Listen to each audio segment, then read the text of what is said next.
What's up, my friends? Welcome back to another Action After. And this week, we're going to be talking about Jordan Tarver's Action After item, which was to be grateful and to practice gratitude in your life. All right, now on this week's episode, we're going to keep it rather short. We're going to keep it pretty tight.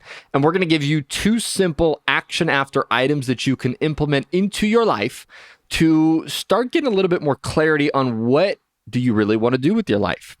And so, as Jordan mentioned, the first thing that you can do is practice gratitude. And more specifically, journal it, write it down. Now, I am going to ask you, you know me, pen and notepad. I'm going to ask that you get yourself a journal. It could be a notepad, it could be a journal, it could be a piece of scratch paper for all I care. But I want you to get something that you can physically write on. And the first thing is you can go about this in many different ways. I'll give you kind of two ways to start the process. Now, the first way you can practice gratitude is by simply giving yourself kind of like an open prompt. And what this will look like is on your notes, you can basically just write down what are you grateful for in your life and do it in no specific way, shape, or form, but just start writing, right? However you want to start it. You could start by writing down one of the things that I'm grateful for in my life is X, and then just allow your thoughts to go, right? Sometimes the most beautiful discoveries come in our life when we just allow our brains to run. We allow our minds to go. And what's really interesting is that research has actually showed when you write things down, you actually tap into a different part of your unconscious brain. Right? So when you say something out loud, you verbalize something to someone, you actually can't quite tap into the same parts of your unconscious mind as if you physically write things down. So what I'm going to say for this first part is if you're going for the open prompt, give yourself a challenge to write for 3 minutes. Right? Now, what you can do is you can pull out your phone, you can set a timer so you don't even have to think about it, and just allow yourself to write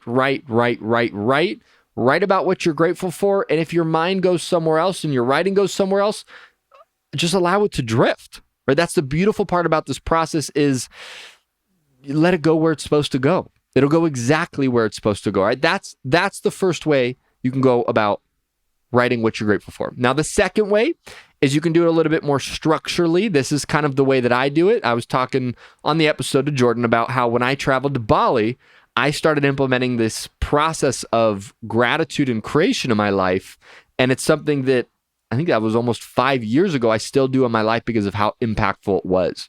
And so if you want to do it a little bit more structured, you can start off your prompt by simply writing down, I am so happy and grateful, fill in the blank. You go, I'm so happy and grateful for X. I'm so happy and grateful for Y. I'm so happy and grateful for Z.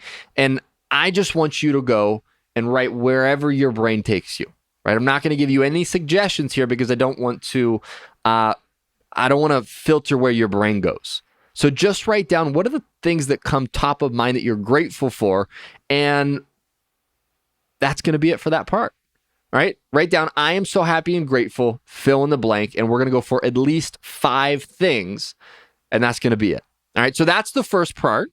And then the second part is I want you to begin to ask yourself whether you did the open prompt or whether you write down with the prompt, I'm so happy and grateful. I want you to begin to look at those and ask yourself, how can I do more of that? How can I do more of whatever it was that you wrote down that you're grateful for? Right? As Jordan mentioned in the episode, maybe in part of this you go, I'm so happy and grateful for my family. So how can you do more of that? Maybe it's you spend more time with your family. Maybe you say, 1 night a week, 2 nights a week, 3 nights a week, whatever it is, you go, I'm going to have a family dinner tonight. Whether that's with my significant other, whether that's with my kids, whether that's with myself, right? What is a way that you can do more of that? If there's something else you wrote down, you go, maybe I'm so happy and grateful that I get to do X, Y, and Z, or maybe it's something you do as a hobby. I'm so happy and grateful this is one of my hobbies, whatever it is. Ask yourself, how can I do more of that? All right, and that's going to be the second part of this, right? Jordan alluded to it is, sometimes when we figure out what we're grateful for, if we can follow what our interests are, right? Jordan said it perfectly. He said, follow your interests. And if you follow your interest, ultimately, it's going to lead you down a path of joy, of fulfillment, a path where you really do enjoy what you do with your life. All right, so that's going to be the second part. Simply ask yourself, how can I do more of it? And assumed in that is you go actually do that, right? You go do more of that thing that you figure out how you can do more of it. All right, so that is going to be the action after for this week. Very, very simple. We're practicing gratitude. Number 1, journal about it. Open prompt or do with the prompt that we gave you. Number 2, ask yourself very simply, how can you do more of that? All right, my friends, that is going to be the action after for this week. I will see you or talk to you depending on where you are tuning in next week. And other than that, have a beautiful, beautiful, beautiful rest of your day, everybody. Take care.